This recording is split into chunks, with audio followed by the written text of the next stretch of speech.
ये सर्वोच्च नागरिक सम्मान, लेकिन इसके राजनीतिक मायने मतलब भी जाहिर तौर पर हैं, क्योंकि आने वाले दिनों में लोकसभा का चुनाव भी है। अभिषेक, देखिए साफ तौर पर राजनीतिक मायने हैं और इसको आप राजनीतिक मायनों को आप जोड़ना शुरू कीजिए। कर्पूरी ठाकुर को मिले भारत रत्न से, जन नायक कर्पूरी ठाकुर को जो भारत रत्न मिला, उसकी राजनीतिक प्रतिक्रियाएं आपने देखी कि क्या प्रतिक्रियाएं हुई बिहार में।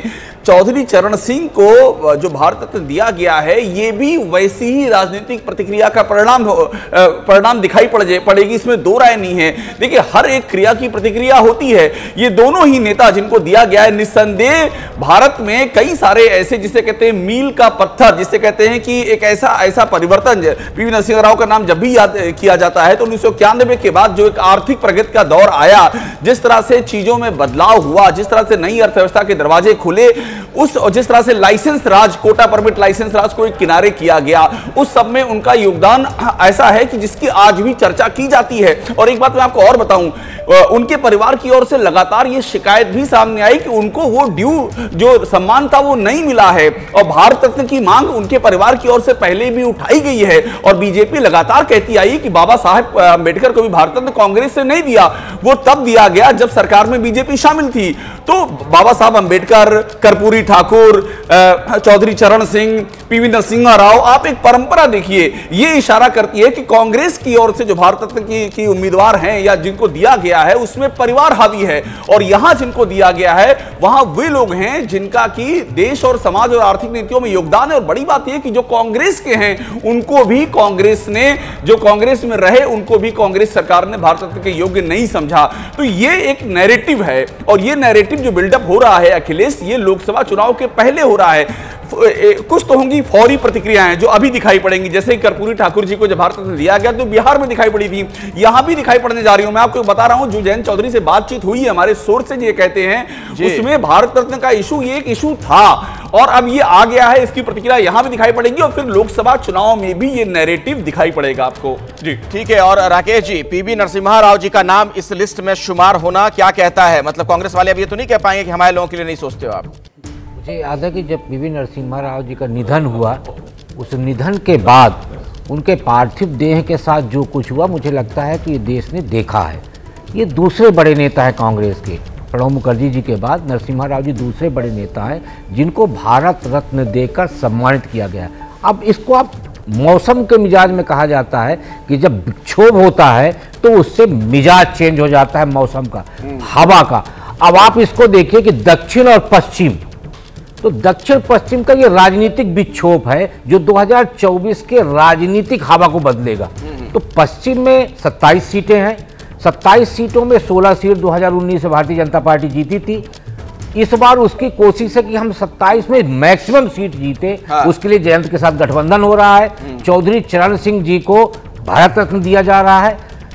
दक्षिण में आप जाएंगे तो नरसिम्हा राव जी दक्षिण के ब्राह्मण एक बड़े चेहरा हैं और उनको यदि भारत रत्न दिया गया है तो आप सोचिए, जिस दक्षिण को अभी तक हम ये आकलन करके चल रहे थे कि भारतीय जनता पार्टी वहां अपना पैर नहीं जमा पाएगी, वहां अब आप देखिए कि धीरे धीरे भारतीय जनता पार्टी विस्तार की नीति अपना रही है, नरसिम्हा राव जैसे लोगों को महत्व। ठीक है, तो मुकेश जी क्या अर्थ निकाला जाए कि बीजेपी ने, दरअसल सरकार ने एक तीर से दो निशाने साध लिए?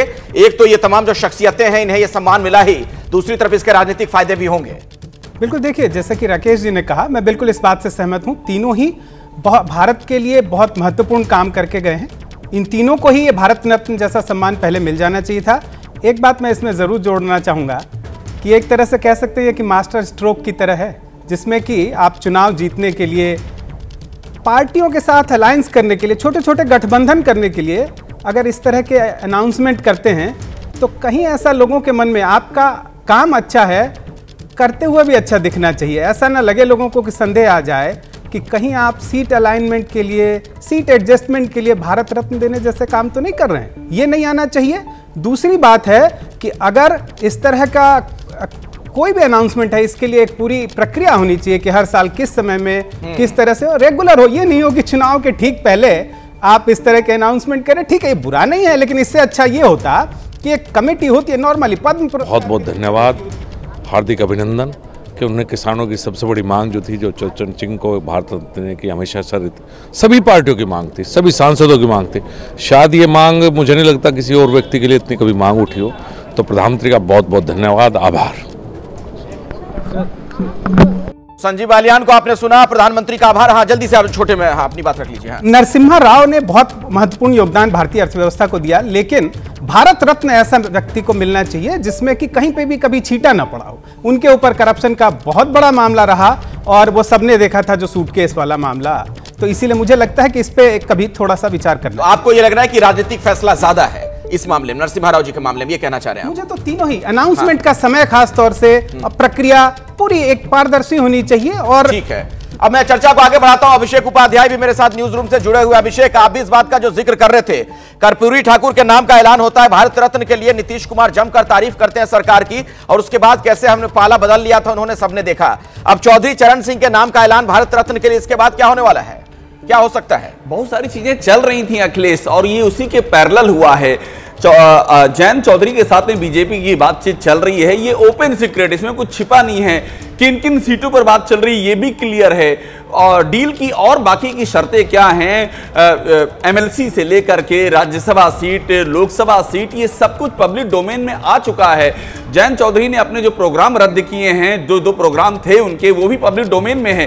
तो ये एक, मैं जो आपसे कह रहा था कि ये पैरेलल चीजें चल रही थी समानांतर, और उसके साथ में ये हुआ। देखिए, दो चीजें हैं, ये हमको मानना पड़ेगा कि जब भी इस तरह के कोई ऐलान होते हैं, इनके राजनीतिक मायने निकाले जाते हैं। आज नहीं निकाले गए, इसके पहले भी निकाले गए। नेहरू जी ने स्वयं अपने, जब वो प्रधानमंत्री थे उस समय नेहरू जी को भारत रत्न दिया गया, तो राजनीतिक मायने उसके भी निकाले गए। बहुत सारे आरोप तब भी सरकारों पर लगे, जो पहला रक्षा घोटाला हुआ, जो मेनन उस समय रक्षा मंत्री थे, कई सारे आरोपों की कोई कमी नहीं रही है।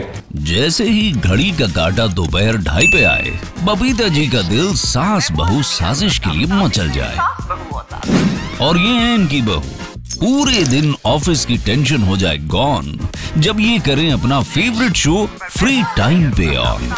इनकी तरह आप भी देखिए अपना फेवरेट शो अपने टाइम पर, और डाउनलोड कीजिए एबीपी लाइव ऐप अपने स्मार्ट टीवी पर।